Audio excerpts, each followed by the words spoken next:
चलो बेटा recording start हो गई है। पॉइंट क्रमांक बड़ा 3 लिखेंगे डाल्टन्स लॉ पार्शियल प्रेशर में। डाल्टन्स लॉ का बेटा एक और मैथमेटिकल मॉडलिंग करेंगे हम लोग। लिखेंगे पॉइंट क्रमांक बड़े 3 में partial pressure in terms of mole fraction. Partial pressure in terms of mole fraction. अब पार्शियल प्रेशर क्या होता है? मान लो, हालांकि बात की हमने पर फिर भी आज रिवाइज करा देता हूँ। मान लो एक डब्बे में बेटा बहुत प्रकार के बॉल्स हैं। लेट्स से बॉल्स मतलब gas, let's say A gas है, लेट्स से बी गैस है, लेट्स से सी गैस है, तो बहुत सारी गैसेस हो सकती हैं। अच्छा, डाल्टन लॉ लगाने के लिए कंडीशन क्या है बच्चों? केवल कि डब्बे का टेम्परेचर T सबके लिए सेम होना चाहिए और गैसेस आपस में केमिकली रिएक्ट नहीं करनी चाहिए। Hello, yes sir. अच्छा, अगर ऐसा है तो टोटल प्रेशर क्या हो जाएगा बच्चों? डाल्टन्स लॉ के हिसाब से टोटल प्रेशर हो जाएगा partial pressure of A gas plus partial pressure of B gas plus partial pressure of C gas. Hello, yes sir. अच्छा, इंडिविजुअली गैसेस के प्रेशर को हम केमिस्ट्री की भाषा में पार्शियल प्रेशर से संबोधित करते हैं। तो यही पार्शियल प्रेशर को अगर आपको मोल फ्रैक्शन के टर्म्स में देखना हो तो मैथमेटिकल मॉडलिंग करेंगे हम डाल्टन्स लॉ की। तो पार्शियल इसमें लिखेंगे बच्चों सबसे पहले इंग्लिश पॉइंट क्रमांक रोमन नंबर 1 करके लिखिएगा। लिखेंगे suppose at constant temperature T comma 3 gases यानी कि 3 gases enclosed in volume V comma exert partial pressure P1, P2 and P3 respectively, then पहले इतना लिखो तो हाँ बोलो। यहाँ पे सुनते भी रहो। यहाँ पे लिख हम ये रहे हैं कि हम अब मैथमेटिकल मॉडलिंग करनी है तो पहले कुछ लेट करना पड़ेगा ना। तो हमने माना कि डब्बे की वॉल्यूम V है, टेम्परेचर T है, नॉन रिएक्टिव गैसेस हैं और गैसेस 3 हम मान रहे हैं ABC नहीं 3 गैसेस मान रहे हैं और जिनके पार्शियली जिनके प्रेशर लगाने की औकात है P1, P2 और P3 रिस्पेक्टिवली, मतलब फर्स्ट सेकेंड थर्ड गैसेस के ये उनके पार्शियल प्रेशर्स हैं। अगर ऐसा है तो आइए क्या मैथमेटिकल मॉडलिंग मिलेगी हमको देखते हैं। चलो लिख लिया सबने इतना? सर 2 मिनट रुक गया बेटा।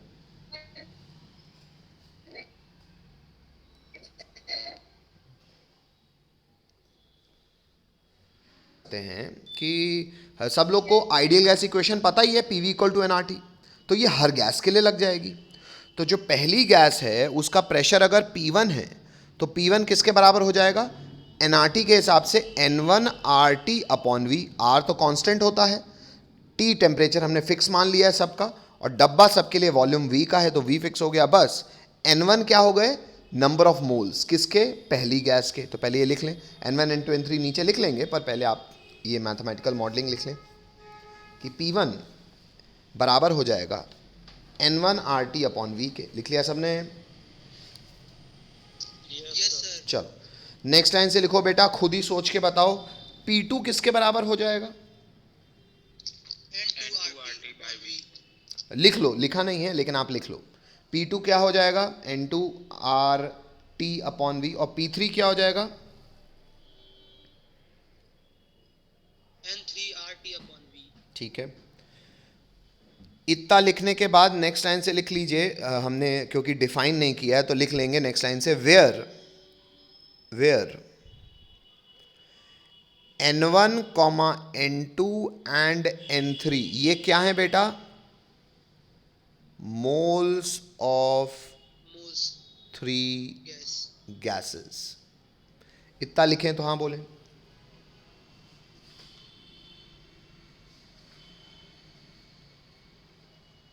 Yes sir. कोई रोक रहा है? नहीं रोक रहा। आगे बढ़ते हैं बच्चों। नेक्स्ट, अब ऐसा है सर तो नेक्स्ट लाइन से लिखेंगे according to Dalton's law. Dalton's law से क्या जानते हो बच्चों? ऐसे लिखना, अकॉर्डिंग टू डाल्टन्स लॉ, क्या जानते हो डाल्टन्स लॉ से? हम जानते हैं P total will be equal to P1 plus P2 plus P3, और नेक्स्ट लाइन से आप लिख सकते हो क्या, P1 अभी आपने निकाला है N1 RT upon V, P2 N2 RT upon V, और ये N3 RT अपॉन वी। अगर RT अपॉन वी कॉमन ले लोगे तो ये आ जाएगा N1 plus N2 plus N3। यहाँ तक पहुँचो, तो यहाँ तक हम आ गए कि जो हमारा P टोटल है ये बराबर हो गया, P टोटल जो है ये बराबर हो गया इसके। यहाँ तक पहुँचो तो हाँ बोलो। मैथमेटिकल डेरिवेशन आगे बढ़ाएंगे और लिखेंगे, अब करना ये हमको, लिखेंगे on dividing P1 by P total we get. अब ये लिखो, और ऊपर आपने तो लिखा भी होगा, जो P1 हमने निकाला हुआ है और जो P टोटल हमने अभी अभी निकाला, दोनों को डिवाइड कर दो तो LHS में क्या आ जाएगा, P1 upon P total equal to, P1 किसके बराबर था चेक कर लो, N1 RT upon V, hello, yes sir, और P टोटल अभी आपने निकाला N1 plus N2 plus N3, common वही है RT अपॉन वी, तो RT अपॉन वी कट जाएगा, तो बचेगा क्या, P1 upon N1 plus N2, हाँ बचेगा P1 upon P total will be equal to, ऊपर बचेगा N1 और नीचे बचेगा N1 plus N2 plus N3। बस पहले इतना ही लिखो।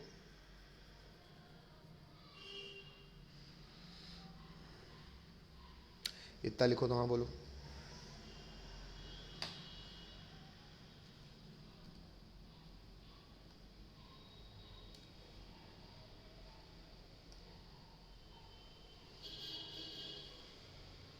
यस सर, हटा दूं? यस सर, चलो नेक्स्ट। अब बेटा अगर डब्बे में 3 ही गैस हैं तो N1 plus N2 plus N3 को हम क्या लिख सकते हैं भाई, टेक्निकली सर ये टोटल मोल्स हैं, तो वही हम आगे, हमको इसी के आगे यही लिख देना है कि it is equal to N1 upon N total, hello, yes sir, और बच्चों अगर आपको याद हो, पहला चैप्टर नहीं याद तो मैं याद दिला देता हूं कि मोल फ्रैक्शन क्या हुआ करता था, किसी भी कंपोनेंट का मोल फ्रैक्शन बराबर होता था उसके मोल्स अपॉन टोटल मोल्स। तो क्या ये मोल फ्रैक्शन को हम x, कैपिटल X से रिप्रेजेंट करते थे, तो क्या ये mole fraction of first gas हो जाएगा, तो x1 के बराबर लिख सकते हैं। यस सर, इतना लिखें तो हाँ बोलें।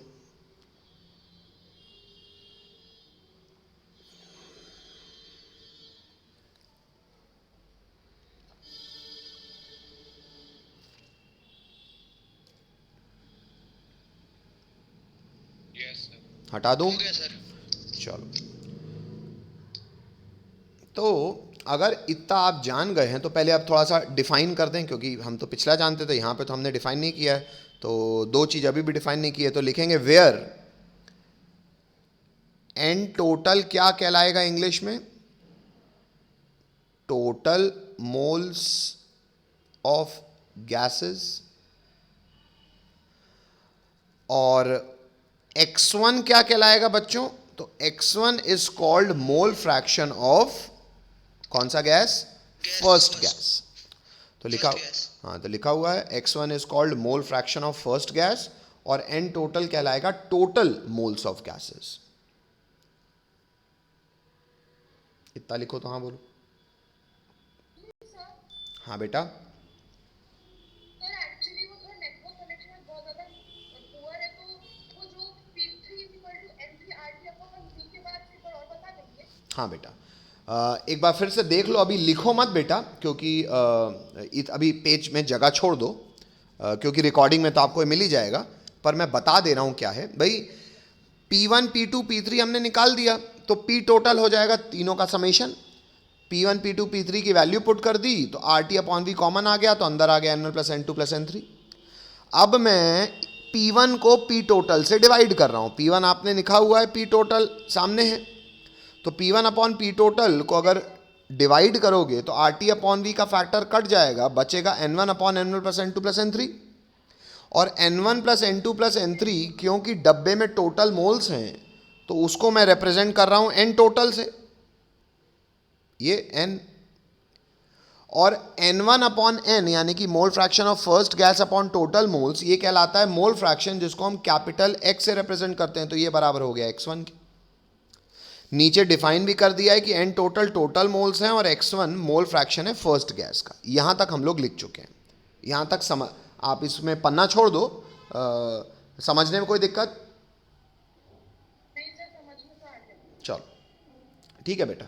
जैसे क्लास खत्म होती बच्चों, इन केस किसी का भी कुछ प्लस माइनस होता है, शायद इसलिए मैं रिकॉर्डिंग तत्काल डाल देता हूँ, तो थोड़ा सा वो जगह छोड़ के 4 6 10 लाइनें छोड़ के आगे बढ़ जाया करो। हाँ, समझने में कोई दिक्कत हो तो पूछ लिया करो। आगे बढ़ सकता हूँ बेटा अब? Yes sir, yes sir. ठीक है, यस सर। चलो। तो नेक्स्ट हमको, अब अगर ऐसा सब हम जान गए हैं तो नेक्स्ट आंसर लिखेंगे 10। P1 जो है बेटा वो बराबर P1 अपॉन P टोटल बराबर हो गया x1 के, तो हम कह सकते हैं P1 is equal to x1 into P total. Similarly P2 बराबर हो जाएगा x2 इंटू P टोटल और P3 बराबर हो जाएगा x3 इंटू P टोटल।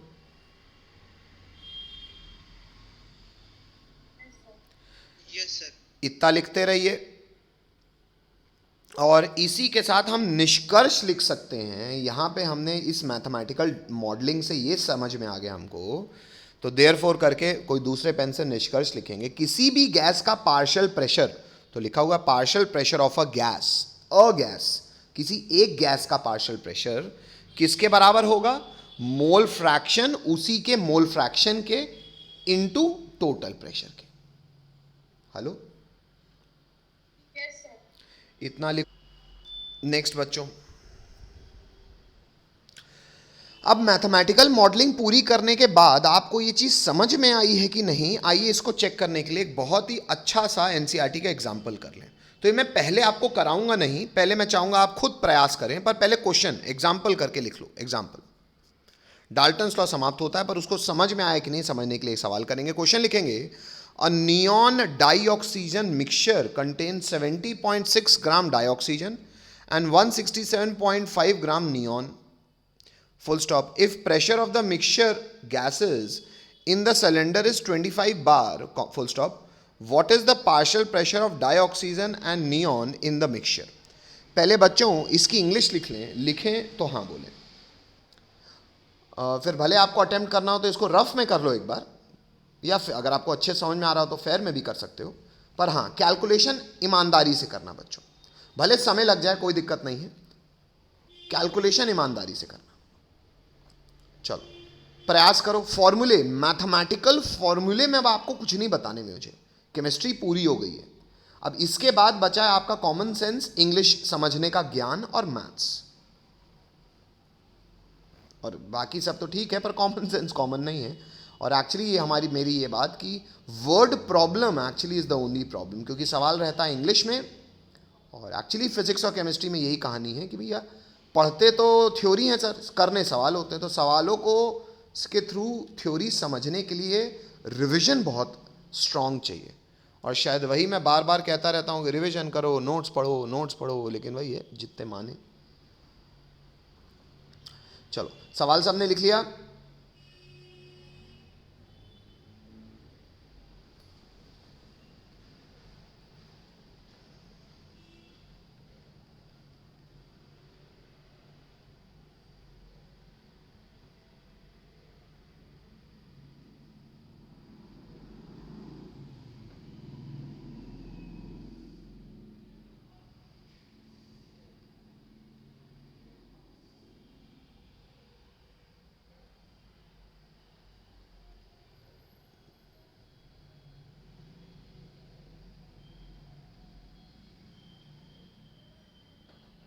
अरे बोल भी दो, लिख लिया? Yes sir. चलो बेटा ठीक है, हटा दूं क्वेश्चन।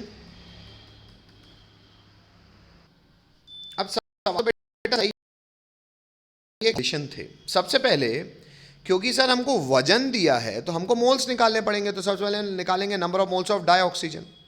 कैसे निकालोगे? Weight upon molecular mass. Number of moles का फॉर्मूला होता है given weight upon molecular weight.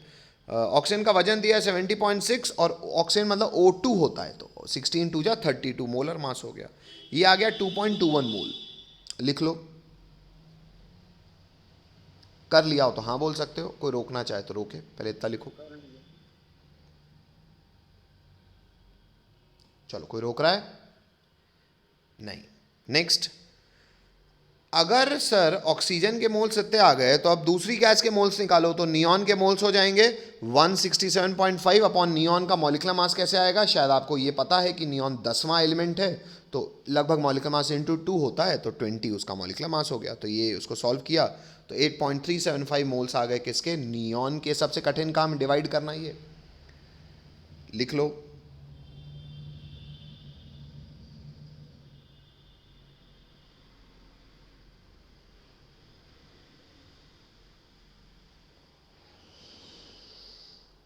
जिसने भी लिख लिया वो हाँ बोल सकता है, रोकने वाले रोकेंगे। ठीक है, कोई रोक रहा है? नहीं।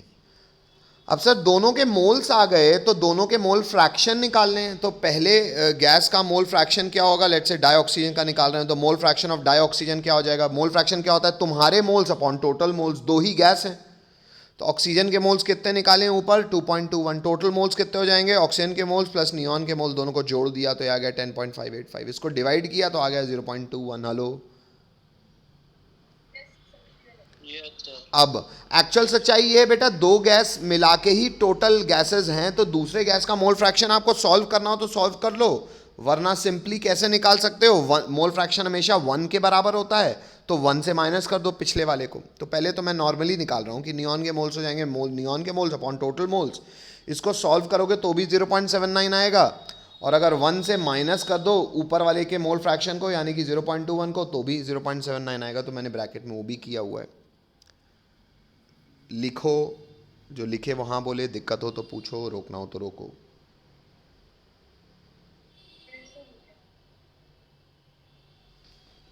चलो आगे बढ़े, सबका हो गया? चलो, तो बेटा अब अगर हमने मोल फ्रैक्शन भी निकाल लिया है तो अब बच क्या गया? पार्शियल प्रेशर निकालना। हमने पार्शियल प्रेशर का अभी भी एक ताज़ा ताज़ा फॉर्मूला देखा है। पार्शियल प्रेशर होता है mole fraction into total pressure. तो मुझे फिलहाल किसका पार्शियल प्रेशर निकालना है? दोनों का। तो पहले मैं निकालूंगा ऑक्सीजन का पार्शियल प्रेशर, वो होगा ऑक्सीजन का mole fraction into total pressure. तो आपको दिया हुआ है 25 बार का है, तो 0.21 को 25 से इंटू करोगे तो आंसर आ जाएगा 5.25 बार। और दूसरा नियॉन का, अच्छा अब टोटल प्रेशर दोनों का ही मिला के है 25, तो एक का अगर 5.25 आ गया है तो दूसरे का लगा आप ऐसे भी सकते थे mole fraction into total pressure, पर अगर टोटल 25 है और एक का कंट्रीब्यूशन 5.25 है तो दूसरे का कितना होगा? 25 में से माइनस कर दो, ये भी एक तरीका, 19.75। अब बताओ, मेरे हिसाब से ये आंसर शायद किसी का नहीं है कि है? सर मैंने दिया एग्जैक्ट सेम आंसर था बेटा। Yes sir. चलो फिर तो अच्छा है बेटा। चलो सबको समझ में आता है, आगे बढ़ो। अगले स्टामार्क में आएंगे बच्चों। अगला स्टामार्क डालेंगे, लिखेंगे kinetic molecular theory of gases.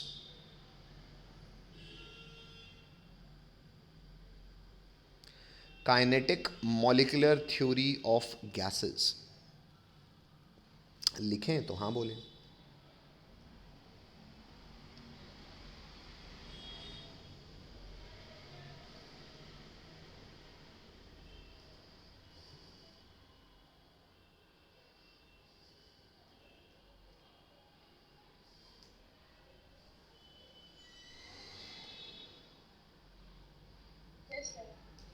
चलो बेटा, अब kinetic molecular theory of gases आपने हेडिंग डाल दी है।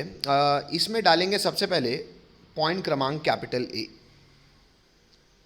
और लिखेंगे postulates of kinetic theory of gases. KTG भी कई लोग फिजिक्स में तो एक्चुअली आप ये चैप्टर के रूप में ही पढ़ोगे, KTG के नाम से, काइनेटिक थ्योरी ऑफ गैसेस। तो पहले डाल दीजिए postulates of kinetic theory of gases.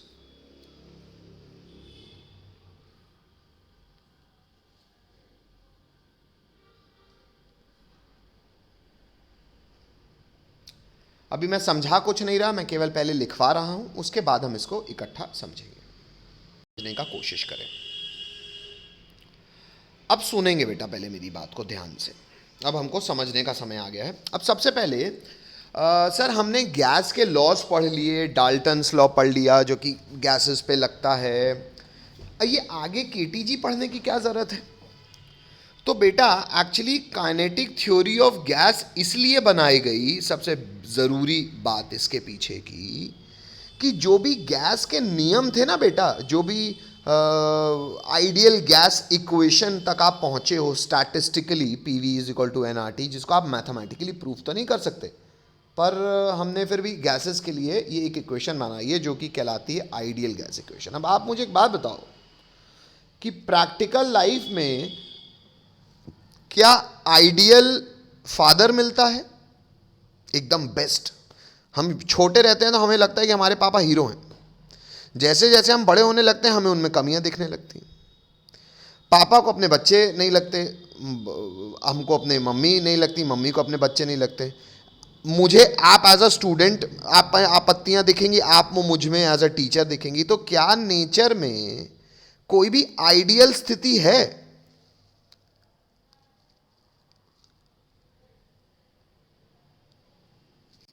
Hello, हम ये बात कर रहे थे कि क्या नेचर में हमको कभी भी कोई आइडियल चीज मिलती है प्रैक्टिकल लाइफ में? नहीं। हेलो, ना आइडियल स्टूडेंट, ना आइडियल मास्टर, ना आइडियल दोस्त, ना कुछ। हेलो, तो क्या एक परफेक्टली आइडियल गैस मिलेगी? नहीं बेटा। एक्चुअली जो भी हमने स्टैटिस्टिकल लॉ बनाए हैं, जब प्रैक्टिकली गैसेस में ऑब्जर्वेशन किया गया तो हर गैस आइडियल बिहेवियर को कभी फॉलो कर रहा था और कभी मैक्सिमम टाइम नहीं भी कर रहा था। तो लोगों ने बोला भाई ज़रूर कोई दिक्कतें होंगी, तो लोग कहे हाँ यार ये तो स्टैटिस्टिकल है, ये कोई पक्की बात थोड़ी है। लेकिन फिर भी उस दौरान जब आइडियल गैस इक्वेशन स्टैटिस्टिकली बनी थी तो बहुत सारे लोग आगे आए उसको मैथमेटिकली प्रूव करने में। अब जब आइडियल गैस इक्वेशन को मैथमेटिकली प्रूव करने की बात आई तो प्रूफ लोगों ने कर तो लिया, P V equal to N R T को प्रूफ तो कर लिया, मैथमेटिकली भी प्रूफ कर लिया, पर P V equal to N R T की मैथमेटिकल मॉडलिंग यानी कि आइडियल गैस इक्वेशन को मैथमेटिकली जस्टिफाई करने के लिए कुछ अजम्पशंस करने पड़ गए। जैसे हम कभी भी कुछ भी डेरिवेशन करते हैं तो मैथमेटिकली तो ये कहते हैं ना कि हम ये मान रहे हैं, सपोज ये ऐसा है, लेट ये ऐसा है, और वो मानते हुए काम करते हैं। हेलो, जैसे शायद आपने ये तो ये तो टेस्टिंग फेज आपने अपने 9th स्टैंडर्ड में भी देखा होगा कि प्रूव करना होता था ना कि बताओ ये रेशनल नंबर है कि नहीं है, तो कर देते कि हाँ ये रेशनल नहीं है, तो फिर ऐसा होता था ना कुछ क्या 9th वाइज में ऐसा करते हो ना मैथ्स में काम, कॉन्ट्राडिक्शन मेथड। हाँ कि भैया ये प्रूफ करो, तो उसका उल्टा प्रूफ करते हैं, देखो वो तो नहीं है तो हाँ तो वो तो होगा ही। Hello, yes sir. अच्छा, तो क्योंकि काइनेटिक थ्योरी, क्योंकि आइडियल गैस पे जो भी नियम बने थे वो स्टैटिस्टिकल थे, तो उसको मैथमेटिकली डिराइव करने के लिए एक काइनेटिक थ्योरी ऑफ गैस सामने आया। काइनेटिक थ्योरी ऑफ गैस ने एक थ्योरी बनाई और उस थ्योरी में कुछ अजम्पशंस किए और कह दिया हम ये प्रपोज कर रहे हैं कि तुम ये मान लो और ऐसी कंडीशन लगा दो तो तुम आइडियल गैस इक्वेशन को मैथमेटिकली जस्टिफाई कर सकते हो। Hello hello, yes sir. और ये जो प्रपोजल थे ना, ये जो प्रपोजल्स थे काइनेटिक थ्योरी ऑफ गैसेस के द्वारा दिए गए, उनको हम टेक्निकल भाषा में प्रपोजल ना कह के पॉस्टुलेट्स कहते हैं। Hello, yes sir. जैसे ये पॉस्टुलेट ना है, आपके ज़माने की आपकी दुनिया तो शायद और ये अच्छे समझ पाए, ये प्रपोजल ना है कि जनवरी से 60 साल के ऊपर के लोगों को तीसरी बूस्टर डोज लगाओ तो वो नहीं मरेंगे, बच्चों को भी फली डोज लगाओ तो वो नहीं मरेंगे। आप स्टार्टिंग में पिछले साल देख भी रहोगे भाई ये वैक्सीन 88% काम कर रही है। नाउ व्हाट इज दिस प्रतिशत बेटा? This is statistically proved. Hello, yes sir. कि हमने 1000 में लोगों को किया तो 1000 में 888 लोगों पे काम हो गया, वो बच गए। तो ये स्टैटिस्टिकल मॉडलिंग होती है ना। तो स्टैटिस्टिकल मॉडलिंग की काइनेटिक थ्योरी ऑफ गैस ने प्रपोजल करके मैथमेटिकली प्रूव करने का कोशिश किया किसको? आइडियल गैस इक्वेशन को। और वो प्रूव करने के लिए उसने कुछ अजम्पशंस किए, और वो अजम्पशंस आपको याद होने चाहिए क्योंकि स्कूलों में आपसे पूछे जाएंगे। तो वही अजम्पशंस पहले मैं आपको समझा दूँ क्योंकि वो आपको स्कूल लेवल पे भी पता होने चाहिए। तो एक एक करके हम वो अजम्पशन हिंदी इंग्लिश में पढ़ेंगे और मैं उसकी हिंदी गाऊंगा। आपने लिख लिए हैं, वो मेरा फ़ायदा है। चलो प्रखर पहला प्रपोजल पढ़ो। Yes, sir.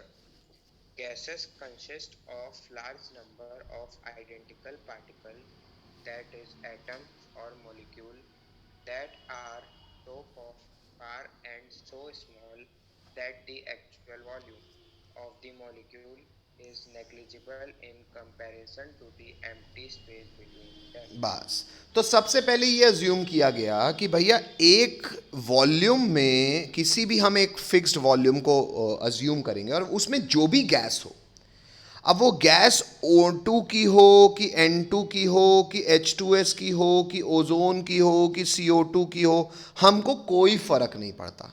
हमने कहा ये इतनी छोटी है कि लगभग ये सारे गैसेस को हम क्या मानेंगे, एक जैसा। क्या मानेंगे? एक जैसा। भले आप हाँ, ये आज के ज़माने में आप इतनी केमिस्ट्री पढ़ चुके हो ना कि आपको पता है CO2 सर लीनियर होती है, सर ऑक्सीजन बेंट होती, ऑक्सीजन भी कह लिए, जैसे H2S के रिस्पेक्ट बात करो तो H2S बेंट होती है। तो आप VSEPR थ्योरी ये सब मॉलिक्यूल्स में आज सीख गए हो, लेकिन एक्चुअली अगर आप बड़े स्वरूप में देखो तो ये इतने छोटे छोटे एटम्स या मॉलिक्यूल्स होते हैं कि इनको हम बल्क मैक्रोस्कोपिक प्रॉपर्टीज़, अगर बड़ी प्रॉपर्टीज़ की देखने की बात करें तो हमको इसको निगलेक्ट करने का मन करेगा। केटी जी ने वही कहा कि हम सारे मॉलिक्यूल्स को आइडेंटिकल मानेंगे और ये मानेंगे कि ये इतने छोटे हैं, इनकी वॉल्यूम V इतनी कम है कि it is negligible in comparison to volume of the complete डब्बा। Hello hello, Yes, sir.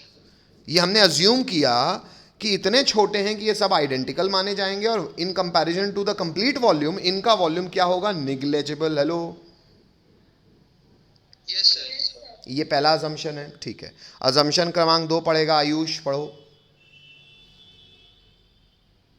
There is no force of attraction between the particle of gas at ordinary temperature and pressure. अच्छा, ordinary temperature और pressure में हम ये मानेंगे, अभी actually आप आगे देखोगे भी, एक्चुअली यही कुछ ऐसे अजम्पशन हो गए जिससे PV = NRT मैथमेटिकली प्रूव तो हो गया, लेकिन बाद में विवाद आए, तो हम ये बाद में बताऊंगा मैं। पर फिर अभी मैं KT जी के ज़माने की बात करूं, ये माना गया कि गैस के मॉलिक्यूल्स के बीच में कोई भी आपस में अट्रैक्शन फोर्स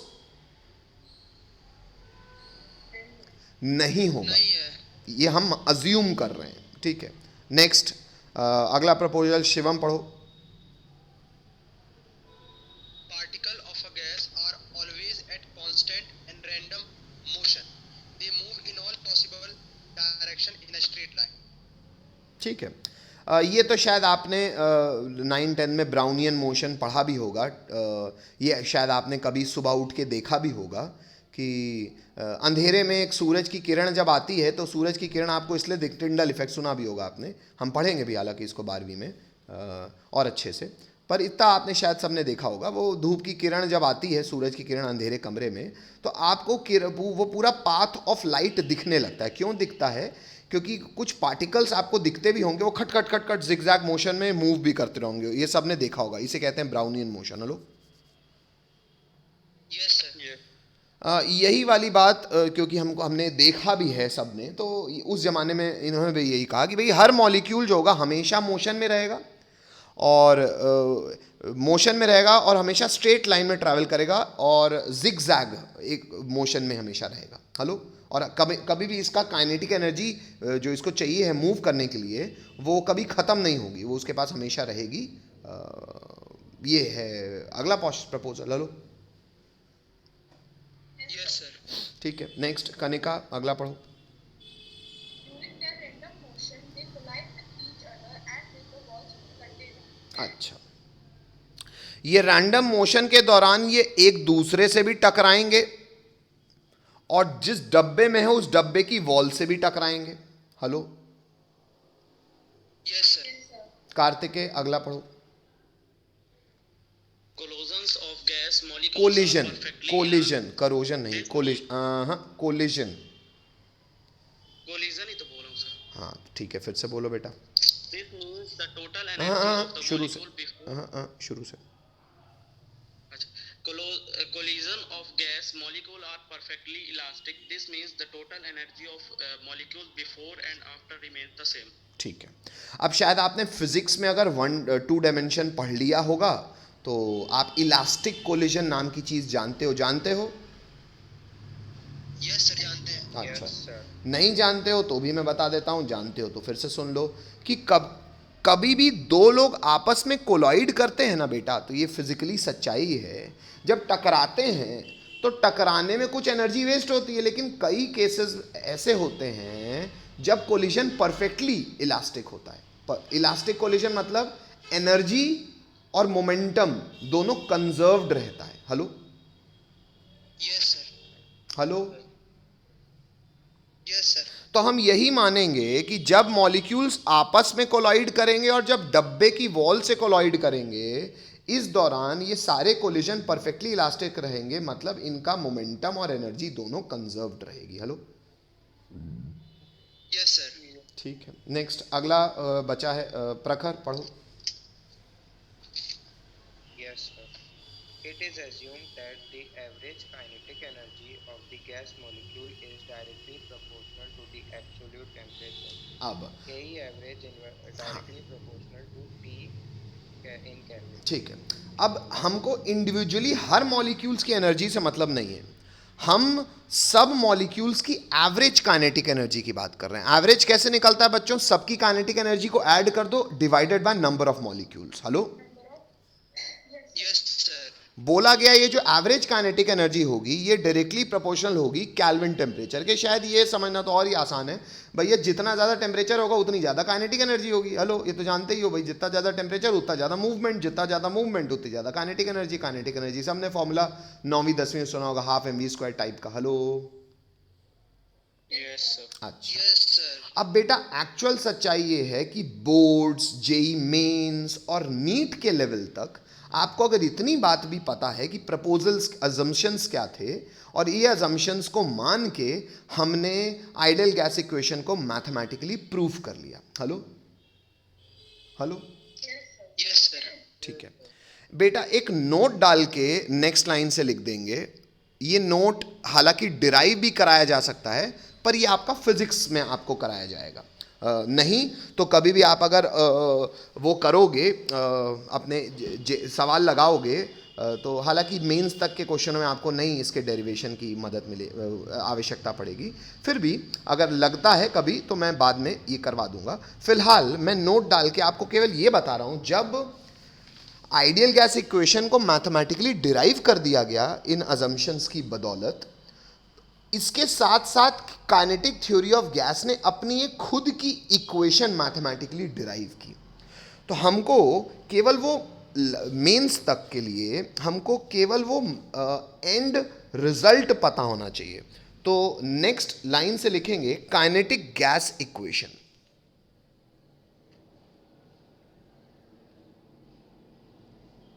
क्या लिखेंगे? Kinetic gas equation. अब काइनेटिक गैस इक्वेशन है क्या? Pressure of gas into volume of gas का मल्टीप्लिकेशन जो है केटीजी के हिसाब से, ये एनआरटी के बराबर तो था ही मैथमेटिकली, बट केटीजी ने एक और मैथमेटिकल मॉडलिंग दी। उसने कहा pressure into volume will be mathematically equal to 1/3 into small m into capital N into U का स्क्वायर। या यू आप मत लिखो, आप लिखो वेलोसिटी और ब्रैकेट सबस्क्रिप्ट में लिख दो RMS, इसका स्क्वायर। पहले इक्वेशन लिखो, फिर मैं बता देता हूं क्या क्या क्या है।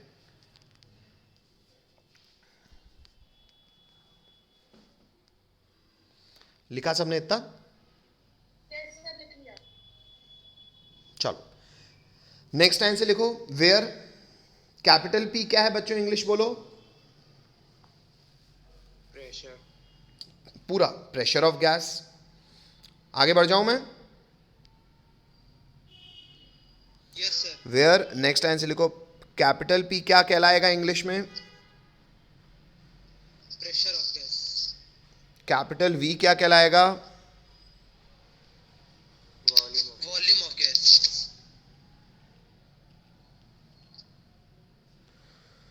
स्मॉल m क्या है बच्चों? मास ऑफ ईच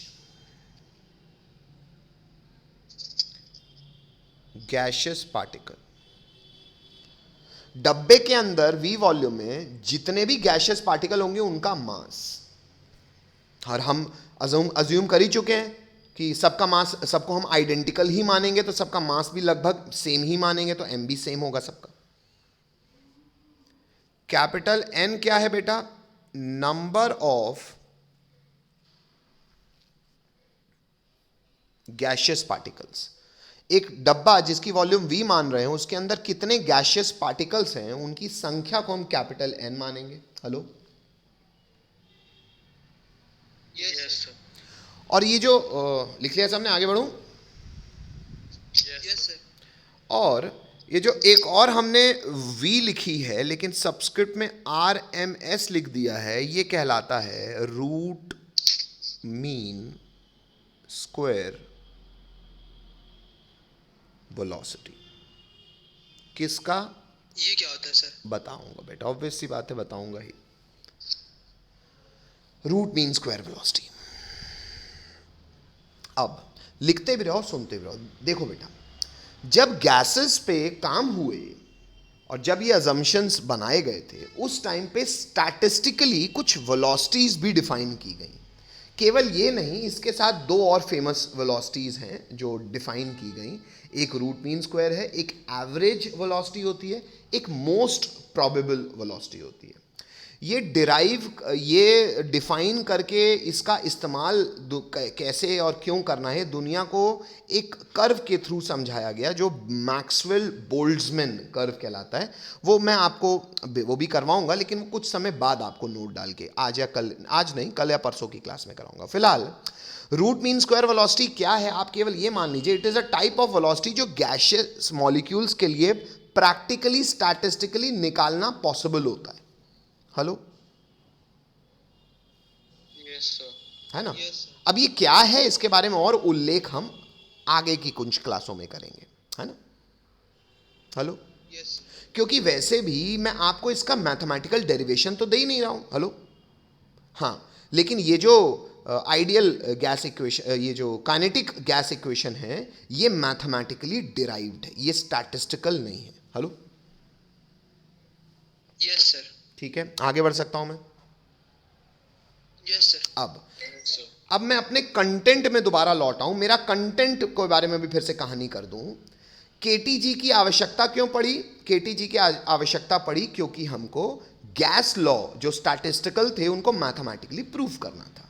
वो करने के लिए हमें क्या याद होना ही चाहिए? पहली चीज capital A, assumptions, postulates, proposals जो कि मैथमेटिकली मॉडल करने के लिए इस्तेमाल किए गए। मैथमेटिकल मॉडलिंग कैसे की गई पीवी इक्वल टू एनआरटी की हमारा सिलेबस में नहीं है, एडवांस तक आपको वो जानकारी होने की आवश्यकता नहीं है। अच्छा, लेकिन ये पूरे काम करते करते केटीजी ने खुद का एक इक्वेशन निकाला और वो खुद का मैथमेटिकल इक्वेशन था PV is also equal to 1/3 mn into RMS velocity का square. Hello hello, yes sir. ये सारी पंचायत करके हो क्या गया? ये सारी पंचायत करके हमने पीवी इक्वल टू एनआरटी को मैथमेटिकली भी प्रूव कर लिया। अब अगर हमने मैथमेटिकली आइडियल गैस इक्वेशन को प्रूव कर लिया है तो हर गैस जो कि नेचर में पाई जा रही है टेक्निकली उसको आइडियल गैस इक्वेशन फॉलो करना चाहिए। Hello, yes sir. Yes sir. अब आप पूछो, आपको मैं ये बोल भी दूं एडवांस में क्यों ये बहुत फेमस नहीं है, इसके डेरिवेशन, मतलब मेंस तक में इसके डेरिवेशन और एडवांस में बहुत रेयर आपको सवाल मिलते हैं, पर हाँ एक ज़माने में मिलते थे, आजकल तो बिल्कुल रेयर हैं। तो सर क्यों ऐसा होता है? ऐसा इसलिए होता है बेटा क्योंकि ये गलत है। PV actually ideal gas equation कोई भी गैस फॉलो नहीं करती, भले तुमने उसको मैथमेटिकली भी केटीजी की मदद से प्रूव कर लिया है। और ये बात का पता जैसे ही लोगों को चला ideal kinetic theory of gas पे लालचन लगने लगे कि न रे तन नालायक नहीं थे, मैथमेटिकली डिफाइन कर लिए, कौनो गैस फॉलो ही नहीं करता है। तो हमारा क्या, हाँ हाँ बेटा, सर ये पता कैसे चला कि गैसेस फॉलो नहीं करती हैं? वही उसी पे आ रहा हूँ बेटा, मैं उसी पे आ रहा हूँ। कैपिटल बी वही है और वो आपको पता भी होना चाहिए, आपके बोर्ड के हिसाब से पता होना चाहिए। तो कैपिटल बी लिखेंगे बच्चों, deviation from ideal gas behaviour. ये आपको पता होना चाहिए, मैं लिखवा भी रहा हूं। यही हमारा कैपिटल बी है। हमने केटीजी को जानते सार ही पहले हमने उस पे आपत्ति की पढ़ने की शुरुआत कर दी। तो कैपिटल बी पहले ही पढ़ेंगे, deviation from ideal gas behaviour. शुरू करूं? सर ये रियल गैसेस क्यों लिखा? क्योंकि आइडियली ना आइडियल बच्चा होता है ना मास्टर होता है, रियल बच्चा होता है, रियल मास्टर होता है, तो रियल गैस होते हैं। तो रियल गैस आपको फिलहाल नहीं लिखना है, आपको अभी नहीं लिखना है, अभी वो मत देखो। Yes sir. आप केवल लिखो deviation from ideal gas behaviour. शुरू करूं? Yes sir. चलो, अब डिविएशन, बेटा कनिका वो अनम्यूट है, उसको म्यूट रखो बेटा, सिर्फ डाउट के दौरान अनम्यूट करिए। चलो, deviation from ideal gas behaviour में लिखेंगे पॉइंट नंबर 1, और एक काम करेंगे